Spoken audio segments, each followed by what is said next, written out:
إن الحمد لله نحمده ونستعينه ونستغفره ونعوذ بالله من شرور أنفسنا ومن سيئات أعمالنا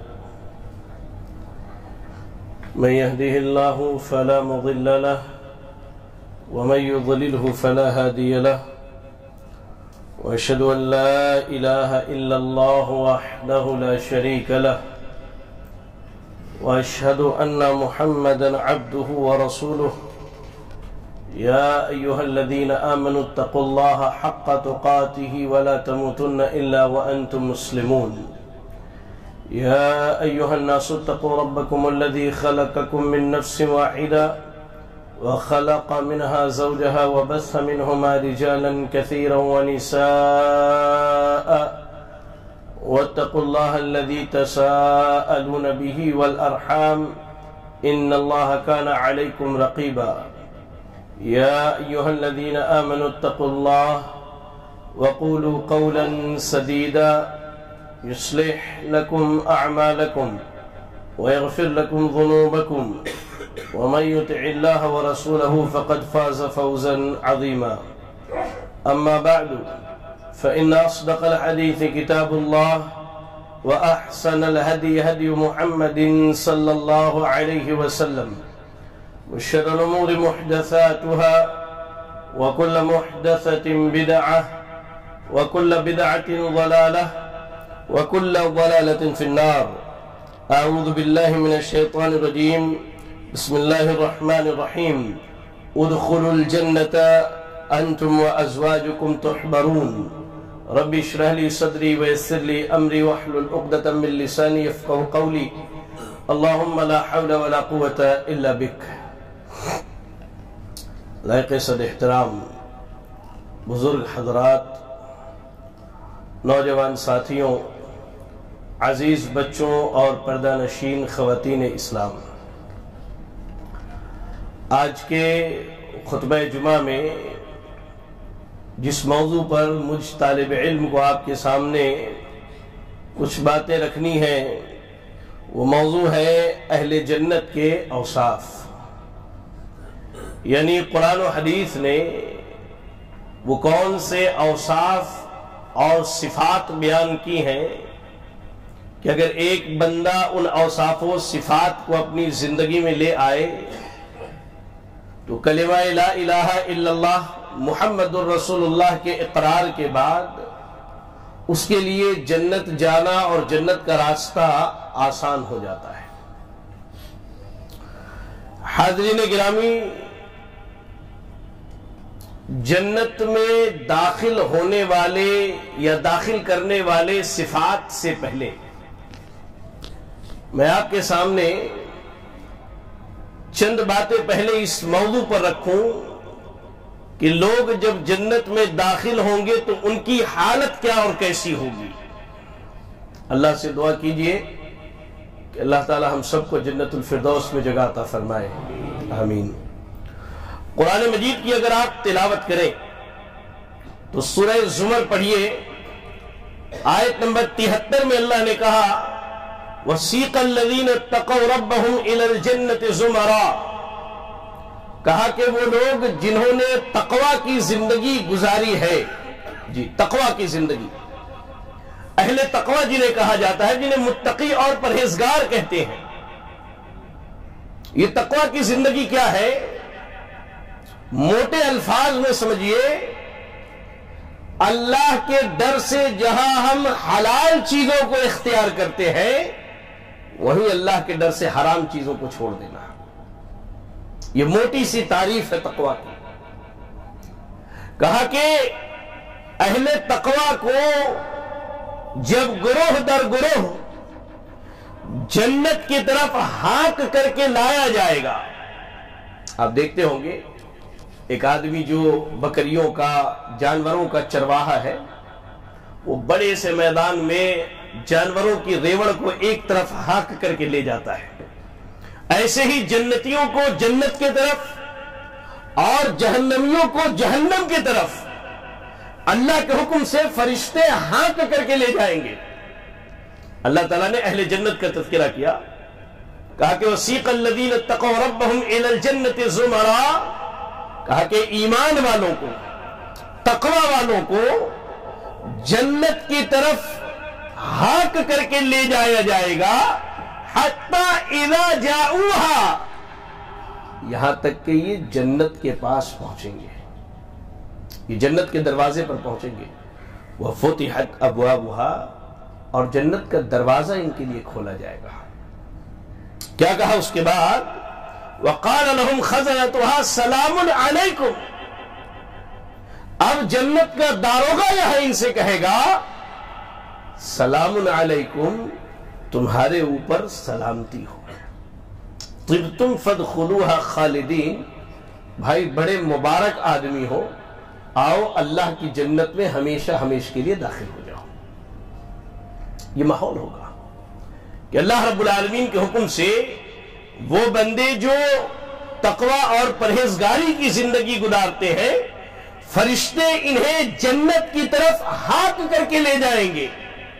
اور دوسری جگہ سورۃ النحل کی آیت نمبر 32 پڑھی آپ، اللہ رب العالمین نے کہا الذین تتوفاہم الملائکۃ طیبین یقولون سلام علیکم ادخلوا الجنۃ بما کنتم تعملون، کہا کہ وہ لوگ جو بڑے پاک باز، بڑی اپنے عزت نفس کی حفاظت کرنے والے، برائیوں سے بچ کے اچھائیوں میں زندگی گزارنے والے، ایسے لوگوں کی جب موت ہوتی ہے یا فرشتے جب انہیں موت دیتے ہیں تو ان کو کہا جاتا ہے سلام علیکم، تمہارے اوپر سلامتی ہے، ادخلوا الجنہ، جنت میں تم داخل ہو جاؤ۔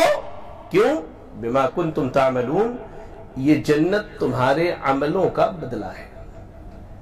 ان دونوں آیتوں کو اگر آپ سامنے رکھیں تو ایک بات واضح طور پر سمجھ میں آتی ہے کہ انسانی زندگی کی جو بھاگ دوڑ ہے، چاہے اس کی تگ و دو، اس کی کوشش، اس کی جد و جہد دنیا کے لیے ہو، آخرت کے لیے ہو، یہ ساری بھاگ دوڑ قبرستان کے دروازے تک ہے، قبرستان کے دروازے تک ہے۔ اس کے بعد یہ بھاگ دوڑ کام آنے والی نہیں ہے۔ کام آئے گی آپ کا وقت سے پہلے آنا، آ کے اللہ کے لیے نمازیں پڑھنا، قرآن کی تلاوت کرنا، ذکر و اذکار کرنا، حلال و حرام کی تمیز کرنا، شرکیات سے اپنے آپ کو بچا کے رکھنا، اللہ کی فرما برداری اور اللہ کی شکر گزاری میں زندگی، یہ چیزیں کام آنے والی ہے۔ بما کنتم تعملون، کہا جائے گا بھائی کہ یہ جو تمہیں جنت دی جا رہی ہے، یہ اللہ کے فضل کے بعد تمہارے اعمال کا بدلہ ہے، اور دنیا کے لیے کی گئی اعمال اس کی حد قبرستان کا دروازہ ہے، لیکن جو جنت کے لیے اور آخرت کے لیے اعمال کیے جائے وہ قبر میں بھی ہے، وہ حشر میں بھی ہے، وہ حوض کوثر پر بھی ہے، وہ پل صراط پر بھی ہے، وہ جنت کے دروازے میں بھی، حتیٰ کہ جنت پہنچانے والی ہے۔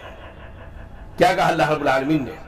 سورۃ الزخرف کی آیت نمبر 70 پڑھیے، اللہ نے کہا ادخلوا الجنۃ انتم وازواجکم تحبرون، آؤ آؤ، تم دنیا میں تقوی اور پرہیزگاری کی زندگی گزارتے تھے، دنیا کی چکا چوندی، دنیا کی رنگینی اور یہ دنیا کی رونقیں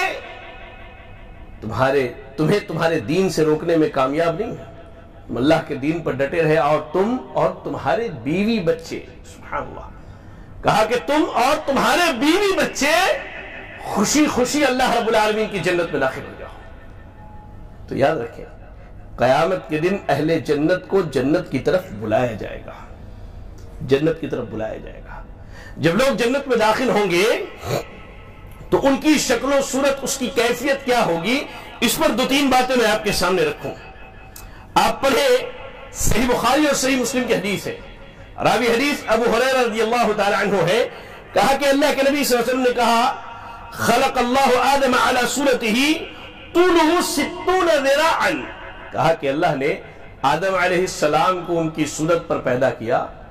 جب اللہ نے آدم کو پیدا کیا تو ان کی لمبائی 60 گز یا 60 ہاتھ کی تھی، ہاتھ سے ناپ لیجئے 60 ہاتھ، یہ 60 گز کہہ لیجئے 60 گز آدم علیہ السلام کی لمبائی تھی۔ جب اللہ نے پیدا کیا تو اللہ نے کہا کہ آدم جائے فرشتوں کے صفوں پر سلام کرے، اور فرشتے جو جواب دیں گے آپ کی امت کے لیے وہی سلام اور جواب ہوگا، یا آپ کی اولاد کے لیے وہی سلام اور جواب ہوگا۔ آدم علیہ السلام گئے، جا کر کے انہوں نے کہا السلام علیکم، تو فرشتوں نے جواب دیا وعلیکم السلام ورحمت اللہ۔ اللہ کے نبی صلی اللہ علیہ وسلم نے کہا کہ فرشتوں نے ورحمت اللہ کے الفاظ کی زیادتی کی، یعنی ابن آدم کا سلام کیا ہے؟ السلام علیکم ورحمت اللہ وبرکاتہ۔ بعض روایتوں میں برکاتہ کے الفاظ کی بھی زیادتی ہے۔ جب آدم علیہ السلام نے سلام کیا، انہوں نے جواب دے دیا، تو اللہ کے نبی فرماتے ہیں فَكُلُّ مَن يَدْخُلُ الْجَنَّةَ عَلَى صُورَةِ آدم، کہا کہ ہر آدمی جو جنت میں داخل ہوگا وہ آدم علیہ السلام کی شکل و صورت پر داخل ہوگا۔ کوئی بھی ہو، کیسا بھی ہو، اگر اس کے لیے اللہ نے جنت رکھی ہے تو جنت میں آدم علیہ السلام کی شکل و صورت پر داخل ہوگا، یعنی اس کی لمبائی 60 ہاتھ کے برابر ہوگی جب وہ جنت میں داخل ہوگا۔ یہ اہل جنت کی ہائٹ ہوگی، 60 گز کہہ لیجئے یا 60 ہاتھ کہہ لیجئے، یہ اہل جنت کی لمبائی ہوگی۔ اور کہا اللہ کے نبی صلی اللہ علیہ وسلم نے مخلوقات ایسے ہی تھی، یہاں تک کہ آہستہ آہستہ ان کی لمبائی میں کمی آتی گئی، یہاں تک کہ موجودہ لمبائی لوگوں کی ہے۔ پتہ یہ چلا کہ اہل جنت جب جنت میں داخل ہوں گے کتنے لمبے ہوں گے؟ 60 گز کے ہوں گے، یہ 60 ہاتھ کے برابر ہوں گے، پہلی صفت۔ دوسری صفت آپ پڑھیں، جامع ترمذی کی روایت ہے، علامہ البانی رحمہ اللہ نے اس کی سند کو صحیح قرار دیا ہے، کہتے ہیں معاذ بن جبل رضی اللہ تعالی عنہ، کہا اللہ کے نبی نے فرمایا يدخل اہل الجنت الجنت جردا مردا مکحلین ابناء 30 او 33 سنہ، کہا کہ اہل جنت جب جنت میں داخل ہوں گے تو ان کے چہرے پر، ان کے سینے پر کوئی بال نہیں ہوگا، جردن مردن، بالکل جس کو کچی عمر کی جوانی کہا جاتا ہے۔ کہا کہ ایسے ہوں گے، اللہ اکبر، نہ ان کی داڑھی ہوں گی، نہ ان کے سینے پر کوئی بال ہوگا، مکحلین، ان کی آنکھیں سرمگی ہوں گی، ان کی آنکھوں کو دیکھ کے لگے گا کئی عرصے سے بندہ سرما لگا رہا۔ کہا کہ ان کی آنکھیں سرمگی ہوں گی، اور کہا جب وہ جنت میں داخل ہوں گے تو ان کی عمر 30 یا 33 سال کی ہوگی۔ 4 باتوں کا پتہ چلا، 60 گز لمبائی ہوگی، بالکل خوبرو خوبصورت، نہ داڑھی کے بال ہوں گے، نہ جسم پر کہیں کوئی بال ہوگا، اور اس کے بعد جو ہے سرمگی آنکھوں والے ہوں گے، اور عمر جو ہے 30 یا 33 سال کی ہوگی۔ اور اس کے بعد مزید اللہ کے نبی صلی اللہ علیہ وسلم ارشاد فرماتے ہیں، آپ دیکھیں بڑی معروف و مشہور حدیث کے الفاظ ہیں، صحیح بخاری اور صحیح مسلم کی روایت ہے، بڑی معنی خیز حدیث ہے، غور کرنے کے لائق ہے۔ کہا ابو ہریرہ رضی اللہ تعالیٰ عنہ نے کہ اللہ کے نبی نے فرمایا کہ جنتیوں میں جو سب سے پہلا طبقہ جنت میں داخل ہوگا، اللہ سے دعا کیجئے اللہ ہم سب کو اس میں شامل کرے۔ کہا کہ جنتیوں میں جو سب سے پہلا طبقہ جنت میں داخل ہوگا، ان کے چہرے ویسے روشن ہوں گے جیسے 14ویں کا چاند روشن ہوتا ہے۔ کہا کہ ان کے چہرے ایسے روشن ہوں گے، جنتیوں میں جو سب سے پہلا طبقہ جنت میں داخل ہوگا، کہا کہ ان کے چہرے ایسے روشن ہوں گے مانو 14ویں کا چاند بالکل تاریکی اور اندھیرے میں چمک رہا ہو۔ کہا اس کے بعد جو دوسرا طبقہ جنت میں جنتیوں کا داخل ہوگا، ان کے چہرے آسمان میں موجود سب سے روشن ستارے کی طرح چمک رہے ہوں گے۔ اس کے بعد کہا اللہ کے نبی صلی اللہ علیہ وسلم نے قلوبہم علی قلب رجل واحد، اس پر ذرا غور کریں اور یہاں سے اصلاحی باتوں پر ذرا دھیان دیں۔ کہا کہ جنتی جب جنت میں داخل ہوں گے تو سارے جنتیوں کا دل ایسا ہوگا گویا کہ ایک آدمی کا دل ہو، گویا کہ ایک آدمی کا دل ہو۔ کیسا؟ کہا لا اختلاف بینہم، کوئی اختلاف نہیں ہوگا ان کے اندر۔ یہ اہل جنت کی صفات ہے کہ وہ اختلاف سے پاک ہوں گے۔ اللہ اکبر، آج تو ہمارے یہاں مسجد میں ایک صف کی لائن لگانے کے لیے لائن ایسے دینی ہے یا ایسے، اس کے لیے اختلاف ہوتا ہے۔ چھوٹی اللہ کے نبی صلی اللہ علیہ وسلم نے کیا کہا کہ لوگوں جب نماز میں کھڑے ہو تو قدم سے قدم ملا کر کھڑے ہو، کاندھے سے کاندھا، ورنہ اللہ تعالیٰ تمہارے دلوں کو الٹ دے گا۔ ہمارے یہاں پیر سے پیر ملا لیجئے تو لوگ آپ کو وہابی ہونے کا تانا دیتے ہیں. وہ بیچارے مسلک کی اندھیروں میں ایسا گم ہوئے ہیں اور تقلید کے اندھیروں نے ایسا ان کو گھیرا ہے کہ انہیں سنت سے بھی نفرت ہو گئی. آج اللہ اکبر، سنت رسول سے نفرت ہو گئی ہے لوگوں کو. جبکہ اللہ کے نبی کہتے ہیں کہ جنتی ایسے ہوں گے سارے لوگوں کا دل گویا کہ ایک آدمی کا دل ہو. اور وضاحت کیا کہ لا اختلاف بینہم، اہل جنت کے دلوں میں کوئی اختلاف نہیں ہوگا.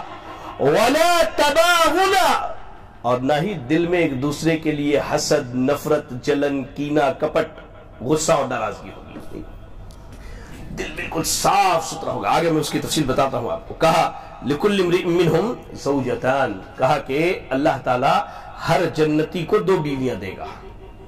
اللہ تعالیٰ ہر جنتی کو 2 بیویاں دے گا. اور کہا وہ اتنی خوبصورت ہوں گی کہ ان کے پیر کے جو پنڈلی ہے نا، پنڈلی کے گوشت سے اندر کا حصہ دکھائی دے گا ان کے پیر کا. وہ اتنی خوبصورت ہوں گی. کہا جنتی جنت میں کریں گے کیا؟ یسبحون اللہ بکرۃ وعشیا، صبح و شام یہ اللہ کی تسبیح بیان کریں گے. اللہ کی تسبیح، سبحان اللہ، سبحان اللہ، سبحان. آسان سا کلمہ ہے. اہل جنت رات و دن اللہ رب العالمین کی تسبیح بیان کریں گے. اور کہا کہ جنت میں نہ وہ بیمار ہوں گے. غور کریں، جنت میں نہ وہ بیمار ہوں گے، نہ ان کے ناک سے کسی قسم کی کوئی غلاظت نکلے گی، نہ انہیں تھوکنے کی نوبت آئے گی. اور کہا اس کے بعد آنیتہم الذہب والفضہ، اور جنت میں ان کے پلیٹ جو ہوں گے سونے اور چاندی کے ہوں گے، اور ان کی کنگھیاں سونے کی ہوں گی. اور جو وہ خوشبو جلائیں گے انگیٹھی میں رکھ کر کے، اس کی خوشبو عود ہندی کی طرح ہوگی. اللہ اکبر، عود ہندی کی طرح ہوگی. اب غور کیجئے کہ جنت اور اس کی نعمتیں اتنی اعلیٰ، عظیم اور عالی شان ہیں، تو وہ صفات بھی بڑی عظیم ہوگی جو جنتیوں کے اندر پائی جائیں گی. وہ صفات بھی بڑی عظیم ہوگی جو جنتیوں کے اندر پائی جائیں گی. میں ان میں سے چند ایک صفات آپ کے سامنے بیان کروں. آپ غور کریں، اہل جنت کی صفات میں صحیح مسلم کی ایک حدیث پڑھیے آپ. اللہ کے نبی صلی اللہ علیہ وسلم ارشاد فرماتے ہیں، ابو ہریرہ رضی اللہ تعالیٰ عنہ حدیث کی راوی ہے کہ يدخل الجنة اقوام افئدتهم مثل افئدة الطير. کہا کہ جنت میں ایک قوم ایسی داخل ہوں گی جن کا دل پرندوں کے دل کی طرح ہوگا. سبحان اللہ، کیا معنی اس کا؟ یہ اہل جنت کی صفات ہے کہ جب وہ جنت میں داخل ہوں گے تو ان کے دل پرندوں کے دل کی طرح ہوں گی. اس کی تفصیل میں اہل علم لکھتے ہیں افئدتہم، یعنی ان کے دل جو ہے کیسے ہوں گے، تو ان کے دل نرمی کے معاملے میں، خوف کے معاملے میں، امید کے معاملے میں، توکل اور بھروسے کے معاملے میں پرندوں کے دل کی طرح ہوں گے. وہ حدیث پڑھا نہیں کبھی، گزری ہوگی نظر سے. اللہ کے نبی صلی اللہ علیہ وسلم نے کہا کہ تم اللہ پر حقیقی طور پر اگر توکل کرنا چاہتے ہو تو پرندوں کی طرح کرو. صبح وہ خالی پیٹ نکلتی ہیں اور شام کو وہ پیٹ بھر کے آتی ہیں. آج ہمارے یہاں کاروباری لوگ ہیں، معذرت کے ساتھ میں آپ کے بازار، منڈی اور اس کی حالت نہیں جانتا، لیکن جو میں نے دیکھا ہے سماج میں اس کی عکاسی کر دوں کہ ایک چھوٹے سے سامان کی بکری کرنے کے لیے 10 مرتبہ اللہ کی جھوٹی قسم کھاتے ہیں. 10 مرتبہ اللہ کی جھوٹی قسم کھاتے ہیں. یہ حقیقت بتا رہا ہوں میں آپ کو. معذرت، میں آپ میں سے کسی پر تنقید نہیں کر رہا ہوں، آپ میرے دینی بھائی ہیں. اگر کسی کے اندر یہ کمیاں ہے تو اصلاح کر لیں. وہ صبح دکان کھولتا ہے تو غیر سے لا کر کے لیمو مرچی لٹکاتا ہے. میں مسلمانوں کی بات کر رہا ہوں، غیروں کی بات نہیں کر رہا ہوں. وہ دکان کھولے اور کوئی مانگنے والا آ جائے تو کیا کہتا ہے، یار بہنی کا وقت ہے، کہاں تم پہنچ گئے. اللہ اکبر، یہ مسلمان کا ایمان ہے، یہ اللہ پر اس کا توکل ہے. کہا کہ اہل جنت کے دل پرندوں کے دلوں کی طرح ہوں گے. اور اہل علم کہتے ہیں کہ بھروسے کے معاملے میں ان کے دل پرندوں کی طرح ہوں گے. پرندہ نہ اس کے یہاں کوئی نوکری ہے، نہ اس کا کوئی کاروبار ہے، نہ اس کی کوئی تجارت ہے، وہ صبح اللہ پر بھروسہ کر کے خالی پیٹ نکلتا ہے، شام ہوتی اللہ تعالیٰ اسے پیٹ بھر کے لوٹاتا ہے۔ ایک بندہ جسے اللہ نے ہاتھ پیر سے سلامت رکھا ہے، وہ کاروبار میں لگا ہے، وہ تجارت میں لگا ہے، اس کا بھروسہ اللہ پر اتنا گیا گزرا ہے، اللہ اکبر، دکان میں خیر و برکت کے لیے لوحے قرآنی لٹکاتا ہے، کسی عامل کے ہاں سے تعویذ لے کر کے آتا ہے، کسی کے ہاں سے کوئی زعفران سے لکھا ہوا، کوئی لیمو مرچی سے لکھا، طرح طرح کے ہیلے بہانے، اور اللہ پر توکل کا جو صحیح معنی ہونا چاہیے اس کو چھوڑ کر کے غیر شرعی راستے اختیار کرتا ہے۔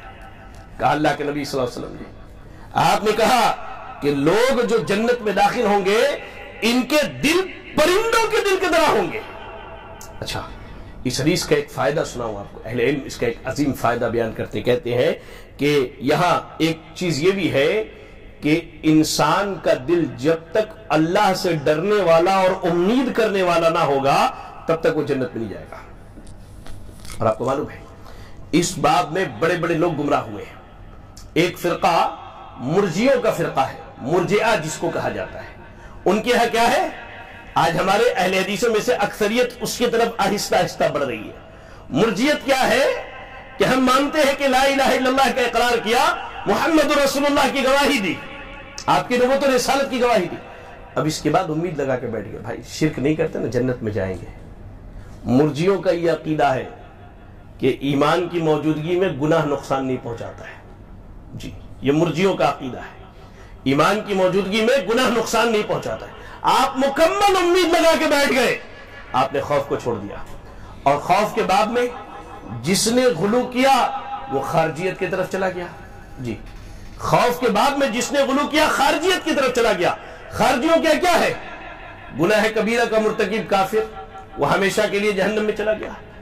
اہل حدیث یہ اور صحیح اسلام یہ ہے کہ آپ کی زندگی ایک کبوتر کے مانند ہونی چاہیے جس کے دو پر ہیں، ایک کو کاٹ دیا جائے تو وہ آسمان میں اڑ نہیں سکتا، دونوں پر، ایک پر کی حیثیت خوف کی اور ایک پر کی حیثیت امید کی ہے۔ آپ عمل بھی کیجئے اور اللہ سے ڈریے بھی، عمل کیجئے اس امید پر کہ اللہ قبول کرے گا، لیکن دل میں ڈر ہونا چاہیے کہ کہیں ہمارا عمل ہمارے منہ پر نہ مار دیا جائے۔ دونوں چیزیں ہونی چاہیے، خوف و امید۔ تو یہ حدیث یہ بتلاتی ہے، اہل علم لکھتے ہیں کہ اس کا ایک بڑا فائدہ یہ ہے کہ جنت میں داخلے کی بڑی سبب یہ ہے کہ انسان کے دل میں خوف اور امید دونوں کے پہلو ہونے چاہیے۔ اور ایک بات یہ بھی پتا چلا اس حدیث سے کہ انسان کا دل نرم بھی ہوتا ہے اور سخت بھی ہوتا ہے۔ نرم اتنا ہوتا ہے کہ چھوٹی چھوٹی باتوں پر رو دیتا ہے، اور سخت اتنا ہو جاتا ہے کہ پورے قرآن کی تلاوت کر لے، عذاب کی آیتیں سن لے، آنکھ سے آنسو کا ایک قطرہ بھی نہیں بہتا۔ جبکہ اللہ قرآن میں کہہ رہے کہ بعض پتھروں کی حالت یہ ہے کہ وہ اللہ کے ڈر سے پھٹ جائیں اور ان سے پانی بہنے لگے۔ اور انسان کے دل کی سختی کا عالم یہ ہے کہ وہ رات و دن تقریریں سنتا ہے، خطبات سنتا ہے، قرآن کی تلاوت سنتا ہے، دروس و محاضرات سنتا ہے، لیکن وہی نافرمانی، وہی رفتار بے ڈھنگی، وہی اللہ کی نافرمانیوں میں زندگی گزار رہا ہے۔ تو پتہ یہ چلا کہ دل کے اندر نرمی بھی ہوتی ہے اور دل کے اندر سختی بھی ہوتی ہے۔ دل کی نرمی انسان کو اللہ رب العالمین کی جنت تک لے جانے والی ہے اور جنت میں پہنچانے والی ہے۔ تو یہ پہلی صفت ہے اہل جنت کی کہ جو جنت میں داخل ہوں گے ان کے دل پرندوں کے دل کی طرح ہوں گے۔ آئیے دوسری حدیث، بڑی پیاری حدیث ہے، اصل میں یہی حدیث آپ کو سنانا چاہتا تھا۔ صحیح بخاری اور صحیح مسلم کی روایت ہے، غور سے سنیں۔ حارثہ ابن وہب الخزاعی رضی اللہ تعالیٰ عنہ حدیث کے راوی ہے، کہا اللہ کے نبی کو میں نے فرماتے ہوئے سنا، الا اخبرکم باہل الجنہ، کہا کہ کیا میں تمہیں اہل جنت کے بارے میں نہ بتاؤں؟ یہ اللہ کے نبی صلی اللہ علیہ وسلم کہہ رہے ہیں، لوگوں سے، صحابہ سے مخاطب ہو گئی، کیا میں تمہیں اہل جنت کے بارے میں نہ بتاؤں؟ لوگوں نے کہا کیوں نہیں؟ آپ نے کہا کل ضعیف متضیف، ہر ضعیف آدمی، ہر متضیف آدمی، کہا کہ ایسا کہ اگر وہ اللہ پر قسم کھا لے تو اللہ اس کی قسم کو پوری کر دے، یہ جنتیوں میں سے ہوگا۔ اور آپ نے کہا الا اخبرکم باہل النار، کیا میں تمہیں اہل جہنم کے بارے میں نہ بتاؤں؟ تو صحابہ نے کہا کیوں نہیں؟ تو آپ نے کہا کہ کل عتل جواز مستکبر، کہا کہ ہر وہ آدمی جو گھمنڈی ہو، جواز ہو، مستکبر ہو، یہ جہنمی۔ اب 5 الفاظ اللہ کے نبی نے کہے، ضعیف، متضیف، اہل جنت کی صفات میں، اور اس کے بعد کہا کہ عتل جواز